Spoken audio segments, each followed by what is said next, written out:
নমস্কার বন্ধুরা, খুব ঠান্ডা পড়েছে, তাই একটু পিঠে খেতে খুব ইচ্ছে করলো।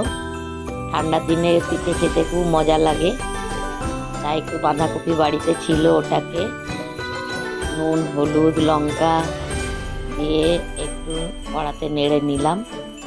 তারপর চাল ভিজিয়েছিলাম, চালটাকে বেটে মিশিয়ে দিয়েছি। তারপরে আদা রসুন বাটা, লঙ্কা গুঁড়ো জিরে গুঁড়ো হলুদ গুঁড়ো নুন দিয়ে ভালো করে মেখে তাওয়ার মধ্যে তেল দিয়ে এইভাবে ধোসার মতন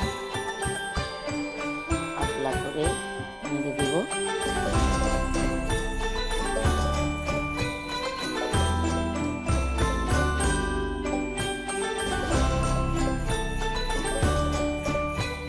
তারপরে তেল দিয়ে হালকা ভেজে নিব।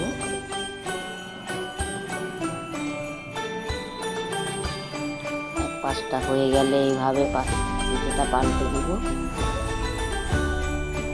ঠান্ডার দিনে পিঠে খেতে খুব মজা লাগে, অনেক রকমের পিঠে হয়, তাই আমাকে আজকে ইচ্ছে করলো একটু বাঁধাকপির পিঠে বানাতে। ঠান্ডায় পিঠে বানিয়ে খেতে খুব ভালো লাগে। এবার তারপর গরম গরম পরিবেশন করে গরম গরম খান, খেতে খুব ভালো লাগবে। সবাইকে হ্যাপি নিউ ইয়ার।